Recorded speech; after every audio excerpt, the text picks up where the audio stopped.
हर video की तरह चलो इस वीडियो में भी जो मानवा की स्टोरी लाइन यहाँ पर चली आ रही है ज़ॉम्बी के लिए वो थोड़ी सी चेंज कर देते हैं, जिसके अंदर हम थोड़ा सा इंटरेस्ट भरेंगे, साथ साथ सैडनेस जो कि फैमिली के दूर होने पे होगी। तो क्या तुम देखने के लिए एक्साइटेड हो कि अगर क्या होगा, एक बंदा जो कि मरने वाला है खुद ब खुद और उसकी फैमिली भी उससे दूर हो जाती है, तो आखिर किस तरीके से अपनी फैमिली को ढूंढेगा। अगर वो ढूंढ लेता है तो किस तरीके से वो दुनिया से प्रोटेक्ट करेगा अपनी फैमिली को, क्योंकि वो इस दुनिया में अकेला तो नहीं बाकी है, बल्कि बहुत सारे लोग हैं, लेकिन वो सब के सब एक दूसरे को मारने के लिए दौड़ रहे हैं। तो क्या होगा इसके अंदर, ये जानने के लिए तुम्हें इसको पूरा देखना होगा। तो चलो इसी के साथ इस वीडियो को स्टार्ट करते हैं। वीडियो को लाइक कर देना। स्टोरी के स्टार्ट में हम के नाम के एक लड़के को देख पाते हैं, जिसके हाथ में अभी कुछ टेस्ट रिपोर्ट थी और वो काँप रहा था। वो यहाँ पर थोड़ा बीमार महसूस कर रहा था और इसी के साथ वो डॉक्टर के पास जाता है। वो डॉक्टर के पास पहुँच के पूछता है कि डॉक्टर, ये रिपोर्ट देख के मुझे बताओ कि आखिर मेरी बॉडी में क्या प्रॉब्लम है। वो यहाँ पर ब्लड की जाँच कराने के लिए आया हुआ था, लेकिन डॉक्टर यहाँ पर कुछ ऐसा बता देता है जिससे बंदा बहुत ज़्यादा टूट जाता है। वो बताता है कि तुम्हें ब्रेन ट्यूमर है, जिस वजह से हो सकता है आने वाले कुछ दिनों में ही तुम मारे जाओगे, और वो बहुत ज़्यादा बढ़ चुका है। उसे यहाँ पर ठीक बिल्कुल भी नहीं किया जा सकता। ये सुनने के बाद बंदा घबरा रहा होता है और बहुत ज़्यादा टूट गया होता है। दूसरी तरफ हम देख पाते हैं उस बंदे को, जहाँ पे उसकी फैमिली का कॉल आया होता है। वो अपनी फैमिली से बहुत प्यार करता था और वो एक मिडिल क्लास का लड़का था, तो वो चाहता था कि वो यहाँ पैसे कमा कर अपनी फैमिली को एक अच्छा जीवन दे, जैसा हर कोई चाहता है। इसी के साथ वो अपने डैड से और मॉम से बात कर रहा होता है, जहाँ उसकी मॉम से पूछती है कि ये बताओ तुम्हारा ब्लड रिपोर्ट कैसे आया। तो यहाँ पे बताता है कि ऐसा कुछ भी नहीं है, सब कुछ ठीक था और यहाँ पर बस थोड़ी सी जांच होनी थी, मुझे थोड़ा सा यहाँ पे अच्छा महसूस नहीं हो रहा था। इसी के साथ उसके डैड से फ़ोन ले लेते हैं और कहते हैं, बेटा तुम्हें सब कुछ ठीक है ना, वहाँ पर अगर कोई भी प्रॉब्लम हो तो मुझसे बता देना, अगर पैसों की ज़रूरत हो तो मैं तुम्हें भेज दूंगा।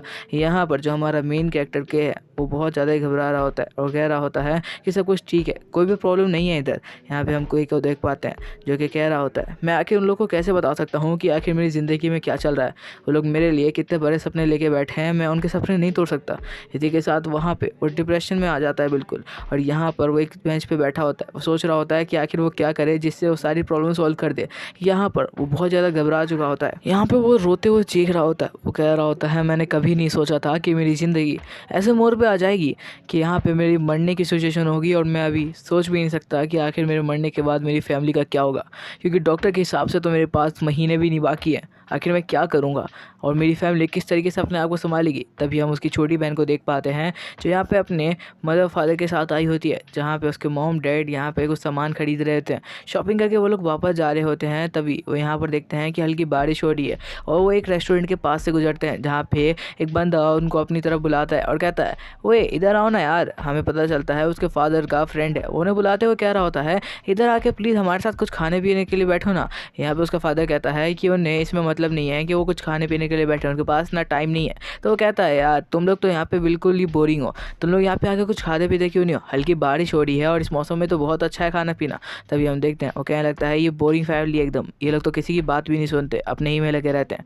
असल में वो कोई बोरिंग फैमिली नहीं, बल्कि वो अपने पैसे बचाने चाहते हैं, क्योंकि वो अपने बेटे को पढ़ा रहे हैं और साथ साथ में अभी उनकी कोई बेटी भी है, जिसका भी उसे ध्यान रखना है। जिसके बाद हम उस बंदे को देखते हैं जो वापस रेस्टोरेंट में आ जाता है और सबसे कहता है सबके सब एंजॉय करना। इसी के साथ वो कहता है कुक को, हे मेरा भी ऑर्डर ले लेना, मेरे को 2 प्लेट ला के दो, मुझे ये वाला बहुत अच्छा लग रहा है। इसी के साथ हम देखते हैं अंदर से आवाज़ आती है। कुक कहता है, ठीक है मैंने ऑर्डर रिसीव कर लिया है, मैं तुम्हारे लिए अभी बना के लाता हूँ। यहाँ पे बंदा खाते हुए कह रहा होता है, यार उस फैमिली में पता नहीं क्या चलता रहता है, हमेशा तो मूड ही इनका अलग बना रहता है, कभी तो रेस्टोरेंट में आके बैठते भी नहीं और नहीं अच्छे से बात करते हैं। तभी हम देखते हैं उस बंदे को जिसको एकदम से मूड चेंज हो जाता है, उसके सर पे कुछ नसें खड़ी हो जाती है। दूसरी तरफ हम देखते हैं कि यहाँ पर रेस्टोरेंट के अंदर जहाँ पे जो कुक होता है, यहाँ पे एक जानवर को काट रहा होता है, जो कि यहाँ पे इलीगल है काटना, बिकॉज उस जानवर के अंदर कुछ वायरस पाया गया है। तभी हम देखते हैं रेस्टोरेंट की बॉस को जो कह रही होती है, यार ये चीज़ें इलीगल तो है लेकिन सस्ती बहुत है, इसलिए हम इसी से खाना बनाएंगे। तभी हम देखते हैं कि वो जो यहाँ पर जानवर होता है उसके हाथ में काट लेता है, और तभी बंदा कहता है, यार कैसा जानवर है, ये तो बहुत तेज़ काट रहा है। तभी हम देखते हैं उसके काटने की वजह से उस बंदे का हाथ पूरी तरीके से काँप रहा होता है। वो कह रहा होता है कि पता नहीं किस तरीके का जानवर था, मुझे तो काट लिया है लेकिन मुझे लगता है इसका वायरस अंदर चला जाएगा। जिसके बाद हम देखते हैं वो उस खून को चूस के निकालने लगता है, जैसे कि खुद सवेरा हो। इसी के साथ वो बहुत मुश्किल से उसे निकाल देता है। दूसरी तरफ हम देखते हैं के को, जो कि यहाँ पर अपनी गर्लफ्रेंड के सामने होता है। उसकी गर्लफ्रेंड से कह रही होती है, तुम ठीक तो हो ना, आज हमें ट्रिप पर जाना है, तुम्हें पता होगा इस बारे में। उसके बाद वो कह रही होती है, तो सब कुछ ठीक है ना, तुम्हारे साथ कुछ प्रॉब्लम तो नहीं, क्योंकि तुम्हारा फेस थोड़ा अजीब अजीब दिख रहा है। हम देखते हैं वो लोग बस में चल रहे होते हैं। यहाँ पे वो कहता है कि कोई भी प्रॉब्लम नहीं है। इसी के साथ उसकी नोज ब्लीडिंग होने लगती है क्योंकि उसकी तबीयत ख़राब है, लेकिन उसकी गर्लफ्रेंड के पूछने पर भी वो कुछ भी नहीं बताता क्योंकि वो अपने आसपास जो उनसे प्यार करते हैं उन्हें प्रॉब्लम में नहीं डालना चाहता। इसी के साथ वो कहता है कि कोई भी प्रॉब्लम नहीं है। जिसके बाद वो सोचता है इतनी प्रॉब्लम ज़िंदगी में चल रही है कि मैं किस किस बारे में आखिर इसको बताऊँ। इसके बाद वो अपनी गर्लफ्रेंड को देखते हुए सब कुछ भूल जाता है और कहता है जो जो सब कुछ अभी सही चल रहा है उसे सही चलने दो, आने वाले वक्त में सबको खुद पता चल जाएगा। इसी के साथ वो बस के अंदर जाता है जहाँ पे एक बंदा जो कि बहुत अमीर बाप का बेटा होता है उसको देख के यहाँ पर उसे बुली करना चाहता है और यहाँ पर उसके कंधे पे हाथ डालता है और कहता है हे सामने से हटो। इसी के साथ उसको हाथ मार देता है जिस वजह से जो हमारा मेन कैरेक्टर के है वो दूर जाके गिरता है। असल में उसके बॉडी में वैसी स्ट्रेंथ कम थी हमेशा से, लेकिन अब वो बीमार पड़ चुका है, इस वजह से वो अपने आप को संभाल भी नहीं पाता। तभी हम देखते हैं यहाँ पे उसकी गर्लफ्रेंड उस बंदे से लड़ने लगती है और कहने लगती है कि आखिर तुम्हारी हिम्मत कैसे हुई, तुम बिना वजह के किसी को बुली कैसे कर सकते हो। यहाँ पे हम देखते हैं उस बंदे के पीछे खड़े हो सारे लोग उसे कह रहे होते हैं हे तुम सामने साइड हो ना, हमें उसके साथ मस्ती करने दो, आखिरकार वो हमारे क्लासमेट है। तभी हम देखते हैं वो लड़की उन लोग का हाथ हटा दी कहती है अपने हाथ मुझसे दूर रखना वरना यहाँ पर तुम लोग मारे जाओगे। यहाँ पे बंदा कह रहा होता है तुम बहुत ज़्यादा एरोगेंट हो और इतना ज़्यादा कुछ करने की जरूरत नहीं है, हमने बस उसे हाथ मारा है, ज़्यादा कुछ किया तो ही ना। तभी हम देखते हैं कि हमारा जो मेन कैरेक्टर किया वो कह रहा है कि आखिर मैं किस तरीके का मर्द हूँ, यहाँ पे तो मैं ना खुद को प्रोटेक्ट कर सकता हूँ ना ही अपनी गर्लफ्रेंड को, आखिर मैं किस तरीके का इंसान हूँ, मैं कुछ तो कर ही नहीं पाता। तभी हम देखते हैं वो अपने हाथ यहाँ पे बंद कर लेता है और हम देखते हैं कि सारे लोग उसे चिढ़ा रहे होते हैं कि ये तो कुछ कर नहीं सकता। यहाँ पे वो गुस्से में आ चुका होता है और यहाँ पर डायरेक्ट उन लोगों को चैलेंज करते हुए कहता है कि अगर दम है तो सामने से फाइट करो। यहाँ पे ये बात है उस बंदा सुन लेता है और सोच रहा होता है कि इसी मौके का तो वो हमेशा से इंतजार कर रहा था कि उसे कभी फाइट के लिए लड़कारेगा। तभी हम देखते हैं कि कहता है कि तुम आज मुझसे बच के नहीं जा सकते, तुम हमेशा से मुझे बुली कर रहे हो पर आज मैं तुम्हें नहीं छोड़ूंगा। यहाँ पे के उसे बहुत ज़्यादा गुस्से से घूरने लगता है। ये देखते हुए बंदे को मौका मिल जाता है कि वो के को पीटे। इसी के साथ उसके मुंह को पकड़ लेता है और उसे ऊपर उठा देता है और यहाँ पे उसे फाइट करने के लिए कह रहा होता है। तो कहता है क्या हो यहीं पर फाइट करते हैं ना, तुम्हारे को यहीं पे पीटते हैं ताकि बाकी लोगों को मेरे से ऐसी बातें करने की कभी हिम्मत ही ना हो। और यहाँ पे बंदा और ज़्यादा गुस्से में आ जाता है सोचते हुए। तभी हम देखते हैं वो यहाँ पर के को गिरा देता है और लात मारने लगता है। तभी उसकी गर्लफ्रेंड पीछे से आती है और कहती है तुम उसे इतनी गंदी तरीके से नहीं मार सकते। यहाँ पे उसे रोकने के लिए आगे आ रही होती है। तभी हम देखते हैं बंदा के फ़ोन को लात मार देता है जिस वजह से उसका फ़ोन पूरी तरीके से टूट जाता है।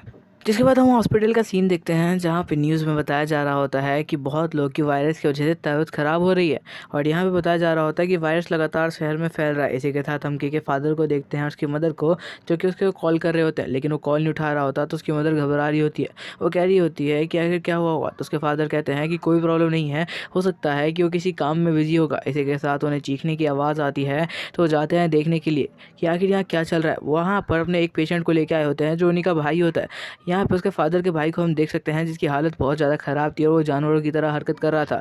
डॉक्टर से पूछने पे उन लोग को पता चलता है कि उसकी हालत ख़राब हो रखी है। वो कह रहा होता है कि ऐसा कैसे हो सकता है, वो तो पूरे दिन हमारे साथ था, हम लोगों ने कुछ भी ऐसा डिफरेंट नहीं किया था जिस वजह से उसकी ऐसी हालत हो। वो कहने लगते हैं 5 दिनों से लगभग ये वायरस फैलता जा रहा है, क्या तुम लोग को इस बारे में नहीं पता। यहाँ पर वो शॉक हो जाते हैं और कहते हैं अगर ऐसा है तो न्यूज़ चैनल में आज ही क्यों दिखाया गया, क्या यहाँ पर गवर्नमेंट उन सब चीज़ों पर ध्यान नहीं दे रही। तभी हम शॉप का सीन देखते हैं जहाँ से ये वायरस फैला है। तभी वहाँ पे सारे लोग पहुँच चुके होते हैं और लगातार उस शॉप को तोड़ने की कोशिश कर रहे होते हैं और कह रहे होते हैं बाहर आओ, तुम्हारे वजह से ऐसी हालत हुई है और बताओ उस दुनिया को क्या आखिर तुमने ऐसा क्या मिलाया था जिस वजह से लोग की ऐसी हालत हो गई है। और यहाँ पर सारे के सारे लोग मिलके यहाँ पे जो रेस्टोरेंट होता है उसे तोड़ने की कोशिश कर रहे होते हैं उसके गेट को, लेकिन जैसे ही उसको थोड़ा सा तोड़ते हैं तो यहाँ पर से बहुत सारे बग्स निकलते हैं जो कि यहाँ पर इंसानी खून या मीट के वजह से ही जहाँ पर आते हैं। तभी हम देखते हैं कि वो लोग अंदर घुसते हैं जहाँ पर वो देखते हैं चारों तरफ जो टेबल है खाने पीने की वो बिखरी हुई है। ये देखते वो लोग थोड़ा घबरा रहे होते हैं और उन्हें बहुत ज़्यादा बदबू आ रही होती है जैसे किसी को मार कर यहाँ पे कई दिनों से यहाँ पर रखा गया और उसकी बॉडी सड़ चुकी है। इसी के साथ वो अंदर एक रूम खुला हुआ देखते हैं जिसे देख के एक बंदा बोलता है कि मैं अंदर जाके चेक करता हूँ कि आखिर वहाँ क्या हुआ। इसी के साथ यहाँ पे वो अंदर जाता है और वहाँ पर जैसे ही वो अंदर देखता है तो इतना ज़्यादा घबरा चुका होता है कि वो कह रहा होता है कि आखिर ऐसा कैसे हो सकता है, यहाँ पे आखिर क्या चल रहा है। उसकी यहाँ पर हालत ख़राब हो चुकी होती है और यहाँ पे हमें दिखाया जाता है कि जो बॉस थी इस रेस्टोरेंट की उसे वो कुक खा रहा है और लगातार उसकी बॉडी के पार्ट्स को वो खाता ही जा रहा है। उसकी हालत देखने के बाद वो कह रहा होता है ऐसा लग रहा है कि उस जो बॉस है उसको कई दिनों पहले मारा गया और उसकी डेड बॉडी बिल्कुल गंदी हालत में होती है जिसे देख के उस बंदे को यहाँ पे उल्टी आ जाती है। इसी के साथ दूसरी तरफ सीन शिफ्ट होता है और हम देखते हैं उसी बस को जहाँ पर सारे बच्चे जा रहे होते हैं। उस बस के अंदर का सीन दिखाया जा रहा है जहाँ पर जो कि अभी लगातार फाइट कर रहा होता है और इसी में फाइट नहीं बल्कि पिट रहा होता है उस बंदे से, और वो बंदा उसे मारते हुए कह रहा होता है तुम्हारी इतनी हिम्मत हो गई कि तुम मुझसे फाइट करने के लिए आ गए। आज तुमने मेरे से फाइट की है, हो सकता है आने वाले वक्त में और भी बच्चे मुझसे फाइट करने के लिए आए, ये सोच के कि मैं कमज़ोर हूँ। हम देखते हैं उसकी गर्लफ्रेंड को जो कह रही होती है तुम लोग मेरे सामने से हट जाओ, आखिर तुम लोग उसे कैसे मार सकते हो एक अकेला बंदा देख के, तुम्हें पता है ना कि वो इतना ज़्यादा कमज़ोर है, इस वजह से तुम लोग उसका फ़ायदा उठा रहे हो। यहाँ पर वो लोगों को कह रही होती है तुम उसे पीट नहीं सकते।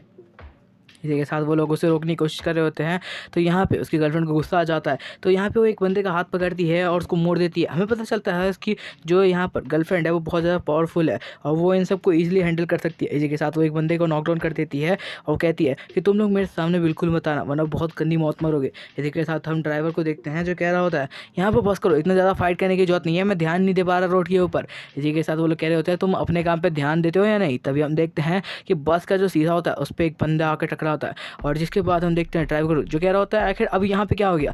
जैसे ही वो शीशे की तरफ देखता है वो घबरा जाता है और ब्रेक लगाता है और कहता है आखिर ये क्या हुआ। तभी सारे लोग इधर से उधर गिर जाते हैं क्योंकि एकदम से ब्रेक लगने की वजह से किसी को इस बात का यहाँ पे ध्यान नहीं था। तभी यहाँ पे जो कि गर्लफ्रेंड है किसी तरह सीट पकड़ती है और कहती है हे क्या तुम ठीक हो। इसी के साथ हम देखते हैं बस का जो ड्राइवर होता है वो बाहर आके देखता है कि जिसे अभी उसने ठोकर मारी कहीं ऐसा तो नहीं कि वो मर गया। यहाँ पे उस बंदे को देख पाता है जो पूरी तरीके से जख्मी होता है और उसका खून यहाँ पे लगा होता है, यहाँ पे घबरा चुका होता है कि आखिर वो क्या करे। तभी अंदर से एक बंदा बाहर आता है और कहता है हे क्या हुआ है वहाँ पर, क्या किसी बंदे को तूने उड़ा दिया है क्या।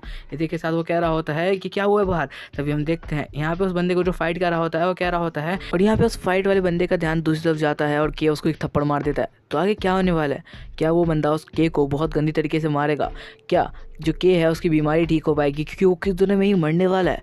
और हमें एक और सवाल का जवाब चाहिए कि जो बंदे को अभी ठोकर मारी गई थी यहाँ बस से, क्या वो बंदा जिंदा भी है या फिर वो मारा जा चुका है। इन सारे सवाल को जवाब तुम्हें नेक्स्ट पार्ट में मिलेंगे और नेक्स्ट पार्ट जल्दी आ जाएगा। इसी के साथ वीडियो को लाइक कर देना, चैनल को सब्सक्राइब कर देना। मिलते हैं अगली वीडियो में।